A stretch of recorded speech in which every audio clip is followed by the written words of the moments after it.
Olá, bom dia a todos. Queria agradecer por estar aqui mais uma vez. É um evento que eu tenho muito carinho pela equipe organizadora. Queria agradecer o Dr. Faiez, né, todos vocês que vieram aqui hoje. Realmente, os palestrantes assim são profissionais que eu tenho muita admiração, são profissionais excelentes, né, e que promovem aí uma melhor qualidade de vida para os pacientes e que fazem avançar a audiologia aqui no Distrito Federal e até em outras regiões, né? Temos profissionais de outros estados aqui também. Então, só para me apresentar, para quem não me conhece, então, eu sou a Letícia, sou fonoaudióloga, eu me formei lá em Bauru, na Universidade de São Paulo, fiz mestrado lá, meu doutorado fiz com período sanduíche no SickKids Hospital, que é um hospital vinculado à Universidade de Toronto, no Canadá. Eu sou professora Doni Blanc, coordenadora lá também, e sou fonoaudióloga do IBO, Instituto Brasiliense de Otorrino, onde eu fico principalmente na parte de avaliação audiológica infantil. Então, muitas daquelas famílias, aquelas crianças que estavam aqui, quem fechou o diagnóstico da perda auditiva fui eu. Então, foi um momento assim que é sempre muito difícil para a família, mas que a gente tem que se especializar e aprender a fazer isso com maior cuidado e responsabilidade também. Então, de não dar um diagnóstico equivocado, né, para aquela pessoa, para aquela criança, e também de não deixar de dar por medo ou porque a gente não tem certeza dos resultados da avaliação. Então, o principal objetivo da avaliação audiológica infantil é determinar se aquela criança tem perda auditiva ou não.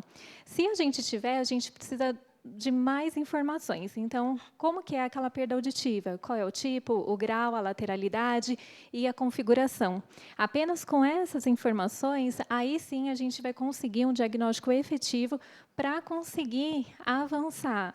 Então, quais serão as restrições, né, prováveis daquela criança com aquela perda auditiva? Qual vai ser a tecnologia auditiva indicada para aquela criança? E fazer também outros encaminhamentos. Então, muitas vezes, a gente recebe crianças e que o diagnóstico audiológico ele fica normal, só que a gente observa comportamentos que necessitam de avaliação, muitas vezes com neurológica, né? Então, a gente tem que encaminhar para o médico, tem que encaminhar para outro profissional, e até mesmo quando a gente vem, nós somos fonoaudiólogos, mas a hora que vai fazer algum teste de reconhecimento de fala, a gente observa uma troca fonológica que não é esperada para aquela idade. Então, a gente também tem que fazer a orientação e fazer esse encaminhamento para outros profissionais. Então, a gente realmente tem que avaliar uma criança como um todo e ver se ela está sendo bem assistida para guiar esse caminho, independente aí se o diagnóstico resultou numa audição normal ou não. E toda essa orientação, esse aconselhamento para as famílias, ele acontece ali no momento do diagnóstico. Então, quem passa essa informação para a família de que aquela criança tem uma perda auditiva é o fonoaudiólogo no momento do exame. Então, depois, tudo isso vai ter que ser investigado amplamente com o médico, otorrinolaringologista, mas nós é que, naquele momento do exame, a gente já tem que ter muita certeza dos dados e dar essa devolutiva para a família.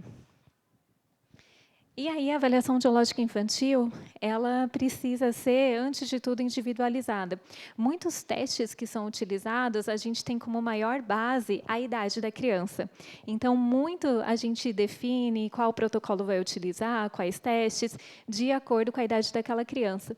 Mas esse é apenas um dos fatores que a gente usa. Por quê? Vai depender ainda do desenvolvimento daquela criança, outras características que ela possa apresentar a nível de desenvolvimento neuropsicomotor. Então, às vezes, um teste que a gente, pela idade, só utiliza em crianças menores, talvez a gente acabe usando aí em crianças de 5, 6, 7 anos de idade.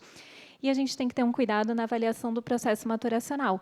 Então, a criança ela não tem só uma orelha pequenininha. Toda a forma do funcionamento do sistema auditivo dela é diferenciada e que vai se desenvolvendo até chegar, então, da forma no funcionamento de um sistema auditivo, né, com processo maturacional completo. Então, a gente tem que levar isso em consideração em todos os exames que são realizados. A avaliação audiológica infantil ela também tem que ser precoce, ou seja, a gente tem que fechar o diagnóstico o mais rápido possível, né, desde quando a criança chegou para a gente.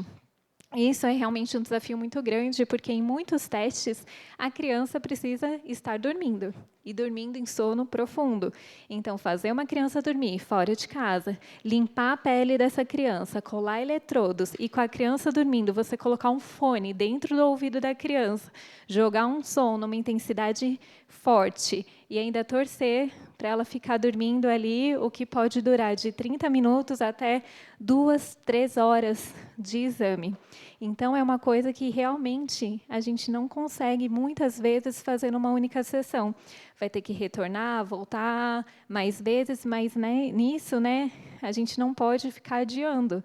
Então, ao mesmo tempo que às vezes não dá tempo de fazer tudo numa mesma sessão, a gente tem que correr contra o tempo, porque esse diagnóstico tem que ser fechado, essa intervenção ela tem que ser o mais precoce possível, para aproveitar toda aquela neuroplasticidade daquela criança. E, por último, a avaliação audiológica ela nunca é definida, o diagnóstico nunca pode ser fechado com base num único exame. Então, a avaliação audiológica infantil ela é norteada pelo princípio cross-check. O princípio cross-check foi descrito há mais de 40 anos e a definição básica dele é que nenhum resultado deve ser aceito a menos se confirmado por um teste que foi realizado de forma independente. O que isso significa? Se um teste está me falando que a alteração está em determinado local do sistema auditivo, um outro teste que eu fiz, que é em outro equipamento, tem que estar compatível. Então, a gente vai montando esse quebra-cabeça, onde cada teste vai dando uma informação para a gente e, no final, juntando tudo, a gente tem algo compatível. E, se não tiver, nós temos que, então, ir para exames adicionais para conseguir essa compatibilidade e fechar o diagnóstico. Então, não existe diagnóstico de perda auditiva porque o paciente fez apenas um teste. Estou aqui, né? E nisso, a audiometria ela é sempre o padrão ouro na avaliação audiológica infantil e na avaliação audiológica no adulto, né? Então, a gente sempre vai querer fazer a audiometria.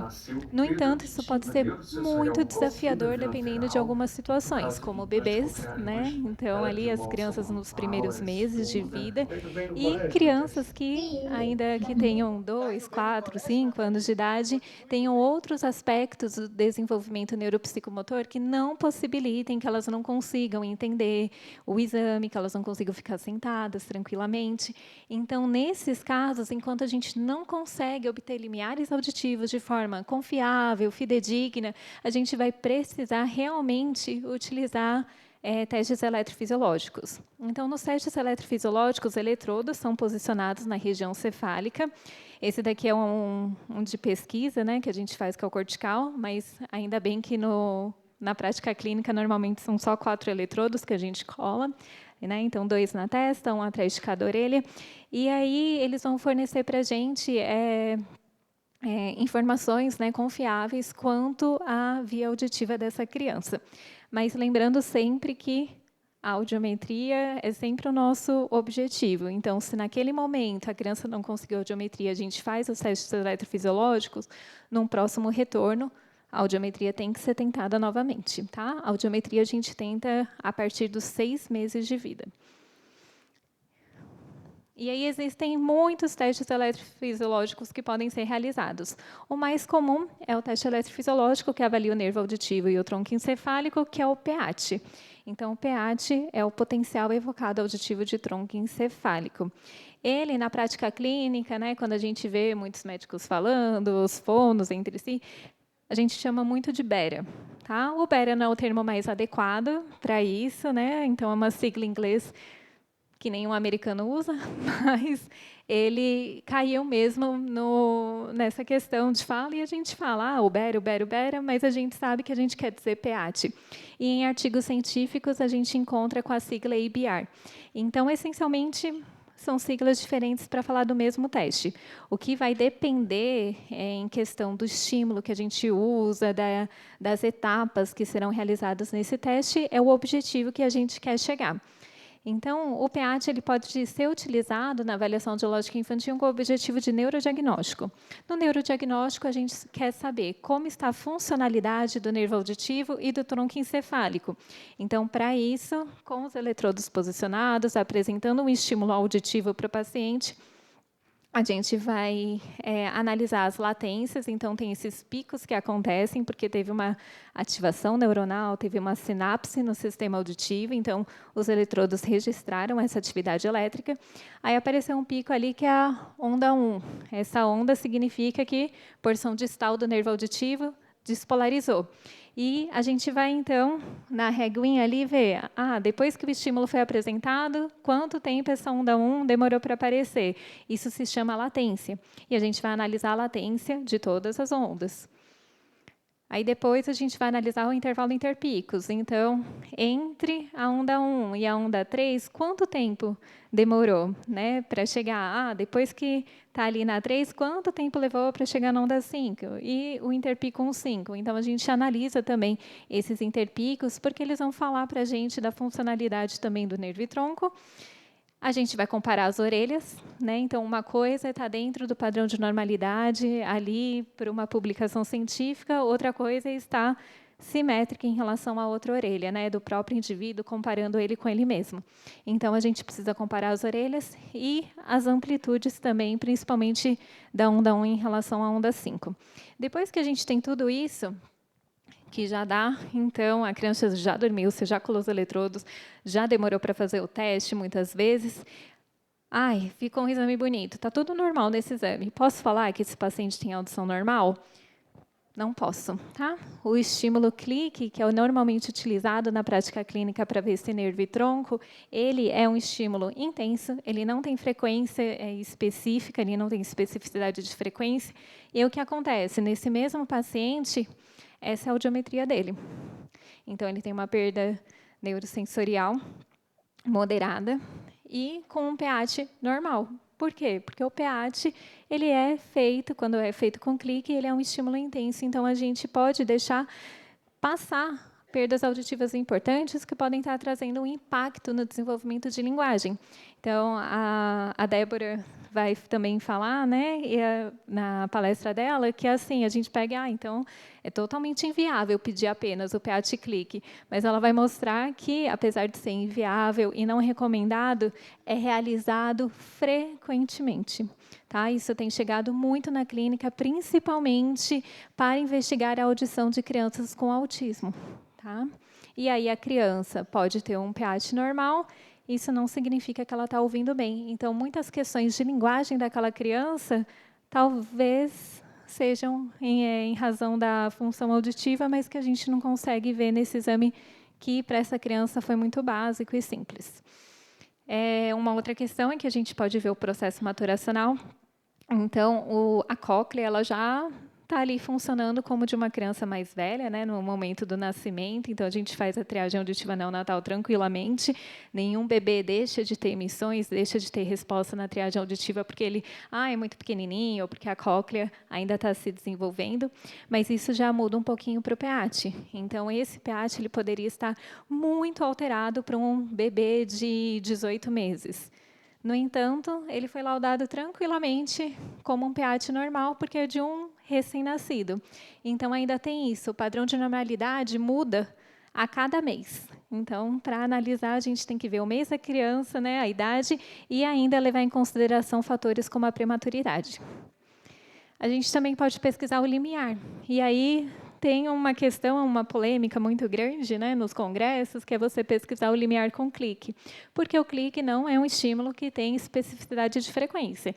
Então, você ter um limiar normal com esse estímulo não significa que o bebê não tenha perda auditiva. Você descarta, sim, uma grande chance dele ter, mas você não elimina. Então, para realmente conseguir fechar, ou, se for necessário, ter limiares auditivos, esse estímulo ele não é o mais indicado. Aí a gente tem que fazer um pH por frequência específica. Então, a gente vai estimular, vai ter esse sistema auditivo, vai ver esse registro onda 5, só que com estímulos que realmente a gente vai ver a resposta em 500 Hz, 1000 Hz, 2000 Hz, 4000 Hz, na orelha direita, na orelha esquerda, por via aérea e por via óssea. Então, dependendo da perda do paciente, esse exame pode demorar demais e ainda aí talvez fazer em 2, 3 dias. E ele também é fundamental no diagnóstico da desordem do espectro da neuropatia auditiva. Então, são crianças que passaram pela triagem auditiva neonatal. Então, todo aquele processo, né, que a Aleluia expôs aqui para vocês, essas crianças passaram, elas têm emissões autoacústicas lindas, maravilhosas. E então, se elas não tiverem fator de risco, aí o PEAT acaba aparecendo aí depois de uma queixa dos pais, no meio do caminho dessa criança, né, quando ela já está ali próxima de 1 ano. Agora, se tiver fator de risco, a gente já consegue fazer esse diagnóstico da neuropatia auditiva. Então, a gente vê um registro totalmente diferente. O registro ali, número 1, é um registro ausente. Não detectou nenhuma onda no PEAT, aí a gente tem que investigar o porquê. Tá? Ah, é perda profunda, neurosensorial? Não sei. Tem que investigar, tem que fazer especificidade de frequência, via óssea, os outros exames, avaliação comportamental. E esse 2 está bem diferente, que aí realmente é neuropatia auditiva, mas que também a gente vai ter que correlacionar com os outros exames. E nessa situação é um pouquinho mais difícil para a família. Por quê? Porque a gente não tem ideia do limiar auditivo dessa criança. Tá? Se é uma criança com neuropatia auditiva, ela pode ter limiar normal, perda leve, severa, profunda, a gente não sabe. O que vai responder mesmo é só no momento que essa criança conseguir fazer uma audiometria. Então, é muito difícil esse diagnóstico naquele momento para os pais, porque a gente está falando que tem uma alteração no sistema auditivo importante e os pais podem relatar, mas ele ouve. Isso pode acontecer. Ele pode ouvir, mas ele não ouve adequadamente. Então, a forma que o nervo auditivo funciona é totalmente diferente. E até a gente obter a audiometria, assim, é um processo um pouco mais demorado para o luto, para a aceitação, porque é muito mais difícil mesmo. Tá? E aí, então, dependendo do objetivo, a gente vai mudar todos os parâmetros de estimulação, de captação. E aí, até perdas condutivas, né, podem também alterar o PEAT, porque até chegar no nervo tem que passar pela orelha média. Então, a mesma coisa da audiometria, né? Então, se tem uma perda condutiva na via óssea, vai dar normal. Aqui no PEAT a mesma coisa, e via aérea alterada. Então, lembrar sempre que, embora os exames eletrofisiológicos eles sejam muito valorizados, eles não podem ser a única escolha. É um absurdo assim o nível que a gente chegou de encaminhamento de sedação, tá? De crianças tendo que realizar exames eletrofisiológicos em centro cirúrgico sem antes tentarem uma audiometria com essa criança. Ah, mas ela tem autismo. Aí a Débora vai mostrar também na palestra dela que a maioria consegue, sim, fazer uma audiometria, desde que seja com a técnica adequada. Então, quem atende criança tem que estar preparado para conseguir fazer a técnica adequada para aquela criança, que pode variar entre reforço visual, condicionada e tonal. Então, todo o profissional que atende essa criança tem que estar preparado para tudo, tem que saber desde o primeiro exame como pesquisar microfonismo coclear no momento da neuropatia, porque a gente nunca sabe quem vai ser o primeiro bebê que a gente vai estar recebendo. Então, aquele primeiro bebê que falhou na triagem, de repente, já vem uma perda profunda bilateral. Então, você tem que saber lidar com isso. Então, quem trabalha com áudio infantil tem que estar preparado para todos esses detalhes e nunca esquecer da avaliação comportamental. Ela é o padrão ouro e é ela que a gente sempre vai querer ter muito mais detalhes. E só para, então, concluir também que quem trabalha com audiologia infantil tem que gostar de criança, certo? Então, tem que saber fazer os exames, tem que ter muito conhecimento de audiologia, de técnicas, mas tem que gostar de criança, tem que ter paciência, tem que brincar com a criança não vai lá para fazer o exame. A criança, assim, às vezes ela sai do exame e fala, a mãe fala, terminou, aí a criança fala, mas e o exame? Ela, foi isso que a gente ficou fazendo nos últimos 30 minutos. A criança ela se diverte no exame, ela dá risada, não é para ser. E aí quem faz toda essa magia acontecer é o fonoaudiólogo que está lá. Então não adianta atender achando que a criança faz birra, a criança faz não sei o quê, a culpa é dos pais, a criança está demorando 40 minutos para dormir, já estou ficando bravo. Isso não existe. A criança está lá, 1 hora dorme. Se não dormir, volta outro dia e está tudo bem. Tá? Então, a gente tem que gostar mesmo, não é para todo mundo, mas quem se propôs a isso tem que fazer bem feito. Tá bom? Então, muito obrigada.